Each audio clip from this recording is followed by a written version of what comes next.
and welcome back to Test Coach Prime by Eschan. I am Purva and yes I know geography का paper सिर पे आ गया है। 26 Feb को होने वाला है आपका ज्योग्राफी का एग्जाम। आई नो ज्योग्राफी में थोड़ा टैकल नहीं कर पाती हूँ, मैंने पढ़ाई नहीं इसीलिए वीडियोस नहीं ला पाती हूँ, लेकिन टेस्ट कोच प्राइम बाय एस्चन पे हम ले आए हैं आपके लिए टॉप एजुकेटर जो कि ज्योग्राफी एक्सपर्ट हैं और आज की इस वीडियो में आपको स्ट्रैटेजी बताने वाले हैं जो आपको इन दिनों में लगातार फॉलो करनी है टिल 26 ऑफ फरवरी।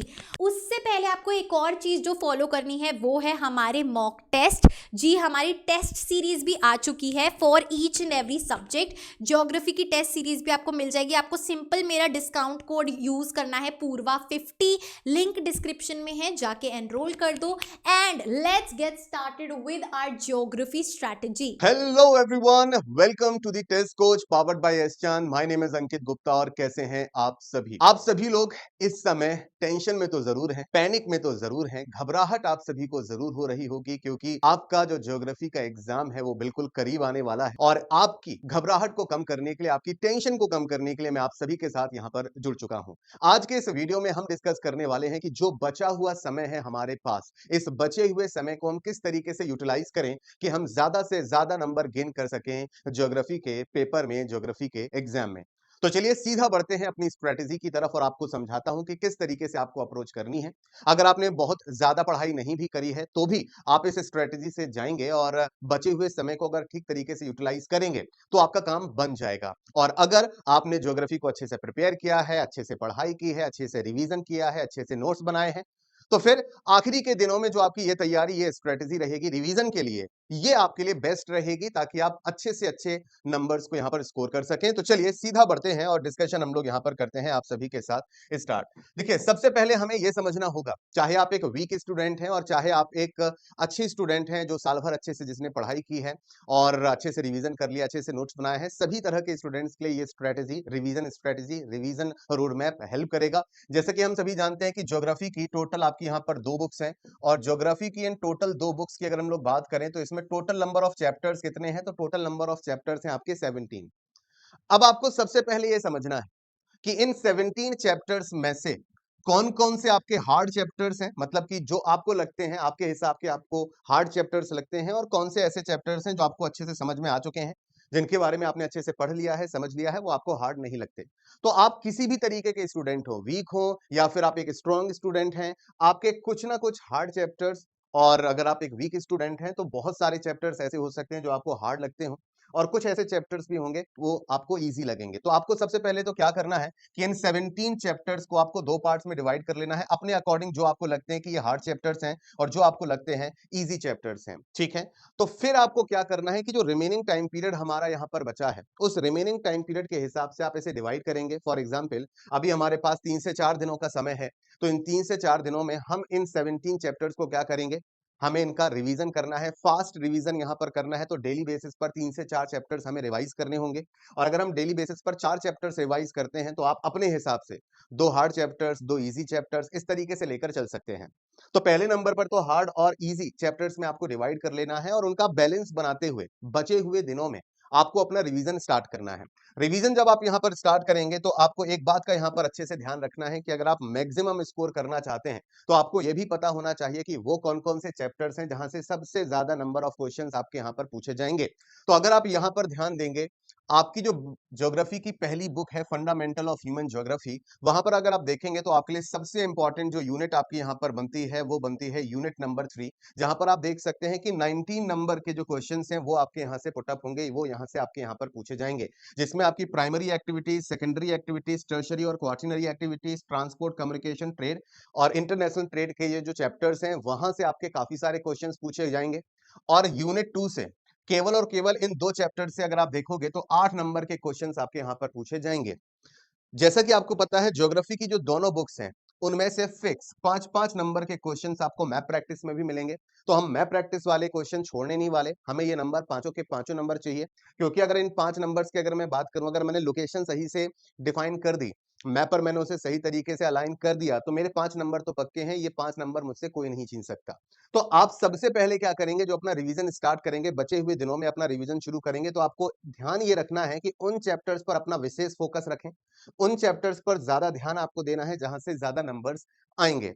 अब सवाल ये है कि सर रिवीजन करें कैसे? सबसे बड़ा सवाल तो यही है कि हमें पता है कि ये यूनिट्स इंपॉर्टेंट हैं, यूनिट नंबर 3 सबसे ज्यादा इंपॉर्टेंट है, यूनिट नंबर 2, यूनिट नंबर 1 में एक ही चैप्टर है और इसमें आपको 3 नंबर आपको यहाँ पर मिल जाते हैं। तो आप यहाँ per unit number 3, unit number 2 से फोकस कर सकते हैं। यूनिट नंबर 1 को भी आप लोग यहाँ पर पढ़ेंगे, लेकिन हम पढ़ेंगे तो पूरा ही, लेकिन विशेष फोकस, विशेष कंसंट्रेशन हम लोग यूनिट 2 और 3 पर अपना यहाँ पर रखेंगे, मैप प्रैक्टिस पर भी रखेंगे। रिवीजन करने के दौरान किस तरीके से अप्रोच रखी जाए कि हमें ज्यादा से ज्यादा बेनिफिट हो, ज्यादा से ज्यादा लाभ हो, ज्यादा से ज्यादा नंबर गेन करने में हेल्प हो। तो आपको यहां पर क्या करना है कि जैसे जैसे आपका चैप्टर्स का रिवीजन होता जाए, जब आप चैप्टर को रिवाइज कर लेते हैं अपने नोट से या एनसीईआरटी की बुक से, आपका जो बेस होगा वो एनसीईआरटी की बुक से ही होंगी। आपको क्या करना है, एमसीक्यू की प्रैक्टिस, जो चैप्टर कंप्लीट हो जाए उस चैप्टर से रिलेटेड एमसीक्यूज आपको कंप्लीट कर लेने हैं। यूट्यूब की आप हेल्प ले सकते हो, आप क्वेश्चन बैंक की हेल्प ले सकते हो। तो आपको क्या करना है, सबसे पहले उस चैप्टर की एमसीक्यू प्रैक्टिस कर लेनी है जितना हो सके। मतलब आपने उस दिन जितने भी चैप्टर्स रिवाइज किए हैं, क्योंकि अब समय बहुत कम बचा है, तो जितने भी आपने चैप्टर्स रिवाइज किए हैं 2, 3, 4, उनसे रिलेटेड जितने ज्यादा हो सके आपको शॉर्ट आंसर जो क्वेश्चंस हैं उनकी प्रैक्टिस करनी है, उनको लिखने की प्रैक्टिस करनी है, क्योंकि ये आपको ज्यादा नंबर दिला सकते हैं, एग्जैक्ट नंबर दिला सकते हैं। और यहां पर आपको थोड़ी सी राइटिंग प्रैक्टिस भी करनी होगी। रिवीजन के साथ साथ रिवीजन आप करिए, लेकिन केवल मन में नहीं, उसको लिख लिख कर रिवाइज करना है। जब आप चीजों को लिख लिख कर रिवाइज करेंगे तो आपके दो काम होंगे, लिख कर रिवाइज करोगे तो चीजें समझ में आएंगी, चीजें याद होंगी, और दूसरा हमारी राइटिंग प्रैक्टिस भी होती जाएगी। जितने चैप्टर्स आप डेली बेसिस पर कंप्लीट कर रहे हैं, उन चैप्टर से रिलेटेड कम से कम एक चैप्टर से रिलेटेड एक लॉन्ग आंसर या 2 लॉन्ग आंसर, जितना आपके पास समय मिले, जितना आप समय अपने हिसाब से रख सकें, जितना आपके पास टाइम हो, ये मैं आप पर छोड़ता हूं। तो आपको क्या करना है, लॉन्ग आंसर्स की भी प्रैक्टिस यहां पर करनी है। डायग्राम, जिन चैप्टर्स और जिन टॉपिक्स में डायग्राम बनते हैं, उन टॉपिक्स से रिलेटेड डायग्राम की भी प्रैक्टिस करनी है, क्योंकि डायग्राम आपको एक्स्ट्रा नंबर दिला सकते हैं। ये आपके आंसर को कैची बना सकता है। ये जो आपकी बुक को चेक करेंगे, आपकी नोट एग्जाम की कॉपी को चेक करेंगे, उस पे एक अच्छा इंप्रेशन ये डालता है। तो डायग्राम का इस्तेमाल आपको ज्यादा नंबर दिलाने में हेल्प करता है। और डेली बेसिस पर जितने भी दिन बचे हैं, 30 मिनट के लिए आपको यहाँ पर क्या करनी है, डेली बेसिस पर आपको मैप प्रैक्टिस के लिए डेडिकेट करना है। अब मैप प्रैक्टिस किन किन चैप्टर्स की करनी है, तो जो आपकी ज्योग्राफी की बुक नंबर 1 है, उसमें जो प्राइमरी एक्टिविटीज वाला जो आपका यहाँ पर चैप्टर है, प्राइमरी एक्टिविटीज वाला जो चैप्टर है, और chapter number 7 transport, communication and trade वाले चैप्टर की बात करें, तो इन दोनों चैप्टर से आपको क्या करनी है, मैप प्रैक्टिस करनी है। तो डेली बेसिस पर आधा घंटा, ज्यादा समय मिल जाए तो और अच्छी बात है। अगर आप मैप प्रैक्टिस में वीक हैं, अगर आप मैप वगैरह में वीक हैं, आपको वो चीजें नहीं पता है, तो ये टाइम आप अपने हिसाब से इंक्रीज भी कर सकते हैं। यहाँ पर मैं ये बता देता हूँ कि मैप प्रैक्टिस के क्वेश्चंस कहाँ से बनेंगे। यानी कि आपको यहाँ पर सबसिस्टेंस गैदरिंग के ऊपर मैप प्रैक्टिस करनी होगी। मेजर एरियाज जो नोमैटिक हर्डिंग के हैं वर्ल्ड लेवल पर, उनकी मैप प्रैक्टिस करनी होगी। कमर्शियल लाइव स्टॉक रियरिंग के ऊपर मैप प्रैक्टिस करनी है। Major areas of extensive commercial grain farming, इसके ऊपर मैप प्रैक्टिस करनी है। और वर्ल्ड में जो मेजर एरियाज है मिक्स फार्मिंग के, उसके ऊपर मैप प्रैक्टिस करनी है। और एक सबसे जरूरी चीज जिसका ध्यान आप लोग नहीं देते हैं, ये सबसे इंपॉर्टेंट चीज है, इस पर ध्यान दीजिएगा कि आप जल्दबाजी में मैप पर चीजें मेंशन या मैप प्रैक्टिस के दौरान या एग्जाम में जब आप मैप पर चीजों को लोकेट करेंगे, तो आपको स्पेलिंग एरर नहीं करना है, स्पेलिंग रॉन्ग नहीं लिखनी है। अगर आपने सब कुछ सही किया है, लोकेशन सही फाइंड आउट की है, और आपने एग्जाम में सही जगह पर आपने लोकेशन मार्क की है, उसके बावजूद भी आपको नंबर नहीं मिलेंगे अगर आपने स्पेलिंग मिस्टेक की है। तो स्पेलिंग गलत नहीं होनी चाहिए, और स्पेलिंग गलत ना हो, इसी के लिए मैं आपको कह रहा हूं कि डेडिकेटेडली आपको डेली बेसिस पर थोड़ा सा समय किसके लिए निकालना है, मैप प्रैक्टिस के लिए निकालना है। और जब मैप प्रैक्टिस करें तो जल्दबाजी ना करें, प्रॉपर स्पेलिंग आपको यहां पर लिखनी है लोकेशंस की, ताकि एग्जाम में वो स्पेलिंग्स गलत ना हो। ठीक है, इसी तरीके से चैप्टर नंबर 7 पर जब आप आएंगे, तो चैप्टर नंबर 7 से आपको इन लोकेशंस की मैप प्रैक्टिस करनी है। यानी कि वर्ल्ड लेवल पर जो टर्मिनल स्टेशंस हैं, ट्रांस कॉन्टिनेंटल रेलवेज, जिसमें आपकी trans Siberian, trans Canadian, trans Australian railway है। दुनिया के जो इंपॉर्टेंट सी पोर्ट्स आपके यहाँ पर बनते हैं, नॉर्थ अमेरिकन सी पोर्ट्स हैं, यूरोप के कौन कौन से सी पोर्ट्स हैं, साउथ अमेरिका के कौन कौन से सी पोर्ट्स हैं, अफ्रीका में कौन कौन से सी पोर्ट्स हैं, एशिया में कौन कौन से सी पोर्ट हैं, जैसे कि योकोहामा वगैरह के ऊपर पहले भी क्वेश्चन बन चुके हैं, आगे भी बनेंगे। तो जो इंपॉर्टेंट सी पोर्ट्स की लोकेशन है, ऑस्ट्रेलिया के इंपॉर्टेंट सी पोर्ट्स की लोकेशन हो गई। वर्ल्ड लेवल पर कौन कौन से मेजर एयरपोर्ट्स हैं, एशिया के important airports, Africa, Europe, north America, south America, Australia में कहां कहां कौन कौन से इंपॉर्टेंट एयरपोर्ट्स आपके लोकेटेड हैं, इसकी प्रैक्टिस आपको मैप पर करनी है। ब्लैंक मैप पर आप इसकी प्रैक्टिस करेंगे। इनलैंड वाटरवेज में सुएज कैनाल और पनामा कैनाल की लोकेशन एग्जाम के पॉइंट ऑफ व्यू से मोस्ट इंपॉर्टेंट है। यहां से क्वेश्चन आता ही आता है, यहां से क्वेश्चन बनता ही बनता है। तो सुएज कैनाल, पनामा कैनाल की लोकेशन अच्छे से आपको यहां पर मैप पर प्रैक्टिस करनी है। राइन वाटरवे वगैरह पर भी प्रैक्टिस करनी है। तो ये तो रही ज्योग्राफी की आपकी पहली बुक में जो हम मैप प्रैक्टिस कर रहे हैं। ज्योग्राफी की जो दूसरी बुक है, उस बुक में अगर हम बात यहां पर करें तो केवल यूनिट नंबर 4 की बात करें तो यूनिट नंबर 4 से आपको 7 नंबर के क्वेश्चंस देखने को मिलेंगे। यूनिट नंबर 5 में केवल एक चैप्टर है और केवल एक चैप्टर से आपको 5 नंबर के क्वेश्चंस देखने को मिल जाएंगे।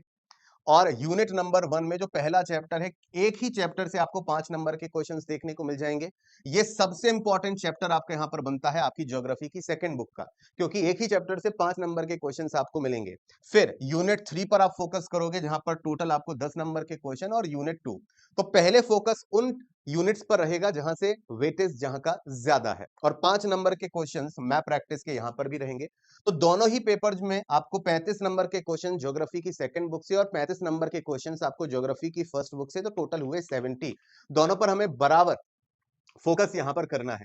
यहां पर भी आप क्या करेंगे कि जैसे जैसे जितना समय आपके पास बचा है उसके हिसाब से आप चैप्टर्स को डिवाइड कर लीजिए, हार्ड और इजी चैप्टर्स पहले, और डेली बेसिस पर थोड़े हार्ड और थोड़े इजी, 2 चैप्टर हार्ड या एक hard chapter, 2 chapter easy chapters आपने कर लिए, वो अपने हिसाब से आप बैलेंस बना लीजिएगा। तो फिर आप क्या करोगे, डेली बेसिस पर कुछ चैप्टर्स को प्रैक्टिस करोगे, रिवाइज करोगे, रिवीजन के बाद फिर क्या करोगे, एमसीक्यू प्रैक्टिस करोगे उस चैप्टर से रिलेटेड। उस चैप्टर से रिलेटेड या जितने भी चैप्टर्स आपने रिवाइज किए हैं, शॉर्ट आंसर लिखने की प्रैक्टिस आप करोगे, लॉन्ग आंसर लिखने की प्रैक्टिस करोगे। उन टॉपिक से रिलेटेड क्या क्या डायग्राम आप एग्जाम में यूज कर सकते हो उसकी प्रैक्टिस करोगे। और मैप वर्क तो आपको यहां पर करना ही करना है, जरूरत अपनी इन नीड के अकॉर्डिंग, ठीक है। अगर हम ज्योग्राफी की सेकंड बुक की बात करें तो ज्योग्राफी की सेकंड बुक में chapter number 1, chapter number 3, chapter number 4, chapter number 5, इन सभी चैप्टर्स में से क्या क्या चीजें मैप प्रैक्टिस में पूछी जाएंगी वो आपको यहां पर दिख रहा होगा। तो ये सारी चीजें आपको मैप प्रैक्टिस, इसका स्क्रीनशॉट ले लीजिए फटाफट, और इसको आपको मैप पर प्रैक्टिस करना है। और फिर से मैं आपको बता रहा हूं, स्पेलिंग मिस्टेक नहीं करना है मैप प्रैक्टिस करते हुए, ना ही एग्जाम में। और भाई घर पे आप कर रहे हो तो आपको ध्यान रखना है कि स्पेलिंग गलत आपकी यहां पर ना हो, ठीक है। इसी तरीके से चैप्टर नंबर 8 इंटरनेशनल ट्रेड को भी आपको क्या करना है, प्रैक्टिस करना है। तो ये बचे हुए दिनों की अगर मैं बात करूं, मैं आपको बहुत कोई कॉम्प्लिकेटेड स्ट्रेटेजी नहीं देना चाहता। बचे हुए समय को मैं बहुत ही सिंपल तरीके से, साधारण तरीके से, केवल हम लोग बेसिक्स पर फोकस करें, ठीक है। यहाँ के वीडियोस हमने देख लिए, वहां के वीडियोस हमने देखे, सोशल मीडिया पे हमने ये देख लिया, सोशल मीडिया पे हमने वो देख लिया। ऐसे कर लें तो काम बन जाएगा, वैसे कर लें तो काम बन जाएगा। बेसिक्स पर यहाँ पर टिके रहिए, बेसिक्स पर टिके रहेंगे। सीधे बल्ले से अगर गेंद को खेलेंगे तो आप अच्छे रन बना पाएंगे। हर बार आपको यहाँ पर स्वीप शॉट या फिर आपको यहाँ पर पुल मारने की कोशिश नहीं करनी है। बेसिक्स मैंने आपको बता दिया कि अगर आप इन बेसिक्स पर ध्यान रखोगे और डेली बेसिस पर थोड़े थोड़े चैप्टर्स कंप्लीट करोगे तो बचे हुए दिनों का सही तरीके से यूटिलाइजेशन कर पाओगे। रिवीजन जैसे ही चैप्टर्स का हो जाए तो ये सारी एक्टिविटीज आपको पूरी करनी है, एक दिन में केवल इतना ही करना है। और जिस दिन एग्जाम है उस दिन सुबह उठ के केवल इंपॉर्टेंट जो आपके हाईलाइटेड पॉइंट्स है उनको देख लेना है, चीजों को देख लेना है, समझ लेना है। सुबह सुबह आपको परेशान होने या रिवाइज करने की जरूरत नहीं है। एक रात पहले प्रॉपर नींद लीजिए, अच्छे फ्रेश माइंड से जाकर एग्जाम दीजिएगा। वीडियो हेल्पफुल लगा हो तो अपने दोस्तों, मित्रों, साथियों के साथ शेयर करना ना भूलें। इस वीडियो में इतना ही, जल्दी मिलेंगे नेक्स्ट वीडियो में। पसंद आए तो चैनल को सब्सक्राइब और वीडियो को शेयर जरूर कीजिएगा।